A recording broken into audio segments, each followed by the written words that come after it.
Hello दोस्तों, नमस्कार। माही sir classes में आपका स्वागत है। आज देखिए, जो आदेश जारी हुआ है लोक शिक्षण संचालनालय से, जो अतिथि शिक्षक के संबंध में है। जैसा कि आप देख पा रहे हैं कि जो ये दिनांक 26/6/2025 का है आदेश, इसमें दिया गया है समस्त संभागीय संयुक्त संचालक लोक शिक्षण और समस्त जिला शिक्षा अधिकारी, विकासखंड शिक्षा अधिकारी और संकुल प्राचार्य। विषय दिया गया है शैक्षणिक सत्र 25-26 में रिक्त पदों के विरुद्ध अतिथि शिक्षकों की व्यवस्था के संबंध में, और ये संचालनालय का पत्र क्रमांक दिया है। मध्य प्रदेश शासन स्कूल शिक्षा विभाग के अंतर्गत शासकीय विद्यालयों में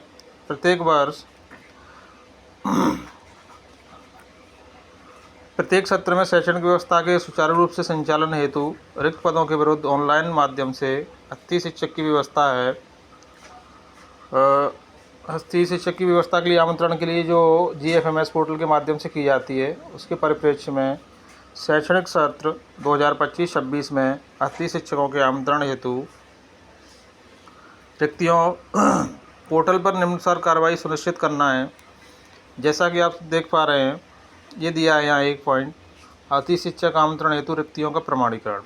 इसमें लॉन्ग टर्म रिक्तियाँ हैं जो सत्र 25-26 में अतिथि शिक्षक आमंत्रण हेतु विद्यालय में नियमित शिक्षक के अनुपलब्ध होने पर, यानी नियमित शिक्षक जो है वो उपलब्ध नहीं होंगे, उस स्थिति में पोर्टल पर प्रदर्शित रिक्त पदों के विरुद्ध में अतिथि शिक्षक का जो रखा जाएगा, उसके बारे में तमाम जानकारियाँ दी हैं। इसमें जो मुख्य जानकारी है उसको देखते हैं।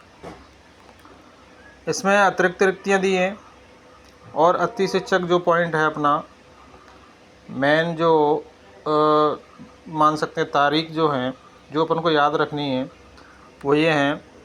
अतिथि शिक्षक आमंत्रण हेतु की जाने वाली कार्रवाई। शैक्षणिक सत्र 25-26 में अतिथि शिक्षक आमंत्रण हेतु प्रदर्शित रिक्तियाँ एजुकेशन पोर्टल 3.0 के अंतर्गत GFMS पोर्टल पर प्रदर्शित हैं।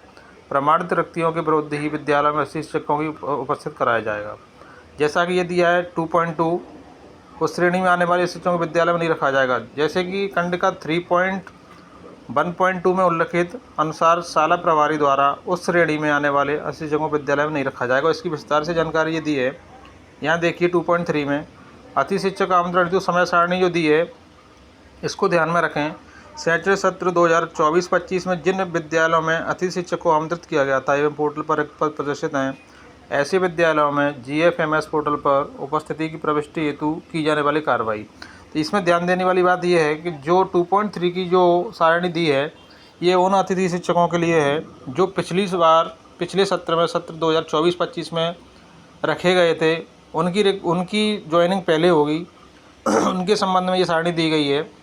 जैसे दिया लॉन्ग टर्म रिक्ति अपडेशन शाला प्रभारी कब करेंगे, 26/6 से 29/6 तक। और अतिरिक्त रिक्ति हेतु मांग दर्ज करना, ये संकुल प्राचार्य का काम होगा। ये 26/6 से 29/6 तक 25 तक करेंगे।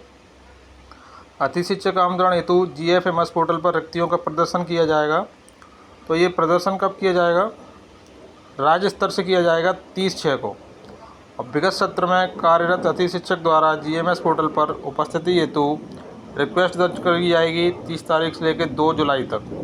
और आखिरी में शाला प्रभारी एजुकेशन पोर्टल 3.0 पर अतिथि शिक्षक द्वारा की गई उपस्थिति रिक्वेस्ट का प्रमाणीकरण करके उपस्थित कराना, यह शाला प्रभारी का काम रहेगा। और ये 1 जुलाई से लेकर 3 जुलाई तक किया जाएगा। और इसमें बाकी जानकारियाँ दी गई हैं, जो आप इसका जो आदेश है वो लोक शिक्षण संचालनालय की साइट से आप देख सकते हैं। तमाम जानकारियाँ दी गई हैं, इनको देख लीजिए। और मुख्य जानकारी ये है जो आप देख पा रहे हैं, ये प्रथम चरण के उपरांत शेष रिक्तियों के लिए आवेदकों के स्कोर कार्ड के आधार पर मेरिट क्रम में शाला विकल्प चयन उपरांत मेरिट क्रम के आधार पर दिए गए अतिथि शिक्षक शाला आवंटन होगा, जिसकी संभावित समय सारणी निम्नानुसार है। ये सारणी उन लोगों के लिए है जो पिछली बार अतिथि शिक्षक नहीं रहे थे और इस बार वो अतिथि शिक्षक के रूप में अपने आवेदन अतिथि शिक्षक के लिए डालना चाहते हैं। उनके लिए ये समय सारणी रहेगी। और इससे पहले वाली समय सारणी थी, वो पिछली बार जो अतिथि शिक्षक रहे थे उनके लिए थी। आप इस समय सीमा का ध्यान रखें जो नए अतिथि शिक्षक जो बनने जा रहे हैं। शाला विकल्प का चयन हेतु रिक्तियों का प्रदर्शन किया जाएगा 5 जुलाई 2025, यानी जो पिछली बार जो ऊपर जो सारणी दी थी, जो पिछले साल के जो अतिथि शिक्षक रहे थे उनकी प्रक्रिया पूरी होने के बाद फिर जो नए अतिथि शिक्षक हैं उनके लिए ये सारणी दी गई है।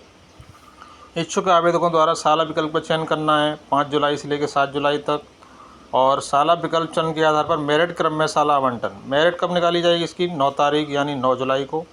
और अतिथि शिक्षक को दी गई शाला हेतु GMS पोर्टल पर आवेदकों द्वारा उपस्थिति हेतु रिक्वेस्ट दर्ज करना है 10 जुलाई से 12 जुलाई तक। और आखिर में शाला प्रभारी GMS पोर्टल पर अतिथि शिक्षक द्वारा दी गई उपस्थिति रिक्वेस्ट का प्रमाणीकरण करके एक्सेप्ट किया है या रिजेक्ट किया, उस स्थिति में उपस्थिति कराना है 10 जुलाई से 12 जुलाई तक। ये यहाँ पे आप देख पा रहे हैं, ये संभावित दिया है। संभावित का मतलब ये हो गया कि ये समय सारणी आगे भी बढ़ सकती है, क्योंकि जो ऊपर समय सारणी दी थी वो पहले वाले अतिथि शिक्षकों की थी जो पिछले साल रहे थे पिछले सत्र में, तो उनकी समय सारणी जैसे निर्धारित समय पर नहीं हो पाती है तो उनके ही दिनांक भी आगे बढ़ेगी, तो आपकी भी ये आगे बढ़ सकती है, इसलिए यहाँ पे संभावित लिखा है। और यहाँ तमाम तरह की जानकारी दी गई है जो आप देख सकते हैं कि पूर्णतः यह ऑनलाइन प्रक्रिया है और अतिथि शिक्षक को किसी ऑफलाइन आमंत्रित नहीं किया जाएगा। और सेवाएं पूर्णतः अस्थायी है, ये भी लिख दिया गया है कि नियमित शिक्षक की उपलब्धता होने पर अतिथि शिक्षक की सेवाएं स्वतः समाप्त हो जाएंगी। ऐसी तमाम जानकारियाँ दी हैं, ये आप देख सकते हैं। और आपको ये जानकारी पसंद आई तो कृपया चैनल को सब्सक्राइब करें और हमसे जुड़ें। हम आपको ऐसी ही ऑथेंटिक न्यूज़ मिलती रहेगी आपको और इनकी नियुक्तियाँ स्टार्ट होने पर स्टेप बाय स्टेप जानकारी मैं आपको देता रहूँगा। धन्यवाद।